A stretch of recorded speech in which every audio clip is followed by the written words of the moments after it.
Кең Арал айылынын тургуну Маныбек Карашев көп жылдан бери жер иштедип, дыйканчылык менен алектенип келет. Жер жана башка салыктарды төлөө же ага керектелүүчү документтерди топтоо акыркы учурда абдан ыңгайлуу болуп калганын айтат. Буга шарт түзгөн түндүк мобилдик тиркемеси экенин баса белгилейт.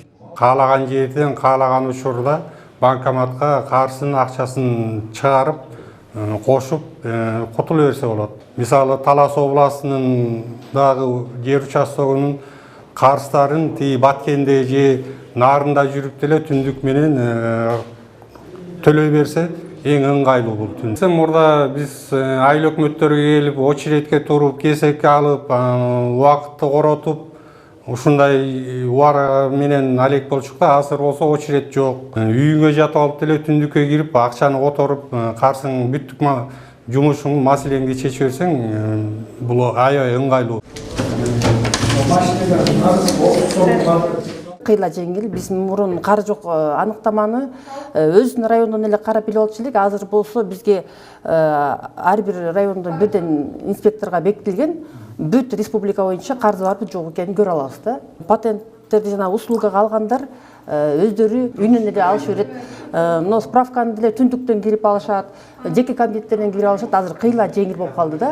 Санариптештирүү саясатынын алкагында кызмат көрсөтүүлөрдү кеңири жайылтуу жана санариптик кызматтарды пайдаланууда калктын санариптик сабаттуулугун жогорулатуу максатында түзүлгөн атайын жумушчу топ Бакай Ата жана Талас райондорундагы бир нече мамлекеттик мекемелердин ишине мониторинг жүргүзүштү.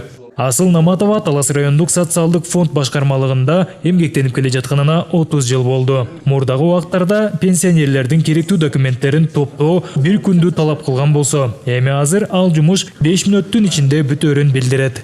Көп документти талап кылчу.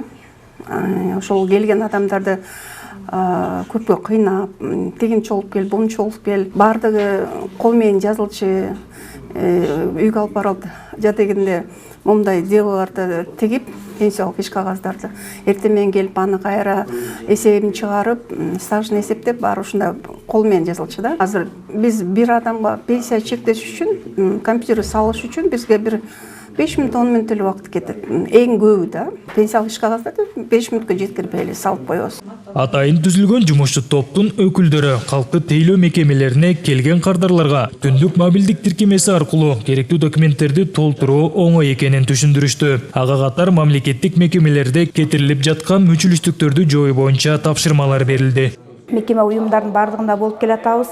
Айрым жерлерде багы жакшы колдонулган билишет, пайдаланышат. Айрым жерлерде багы маалыматтын жоктугу болуп атат. Ошол багытта биз дагы максатыбыз, негизги максатыбыз ошо элге, калкка маалымат жеткирүү. 2 күндүк маалымат кампаниясы өз максатына жетти десем болот. Бүгүнкү күндө мындан ары да иштер уланмакчы да. Кагаз иштерине санариптик кызмат көрсөтүү системасына өтүү мезгил талабы. Андыктан мамлекеттин бул жаатта жүргүзүп жаткан саясаты өлкөнү оптималдуу башкарууда жана жарандардын маселелерин тез убакытта ыңгайлуу чечүүгө чоң өбөлгө түзөт. Сыймык Барманов, Бекжан Жумабек уулу, Талас облусу.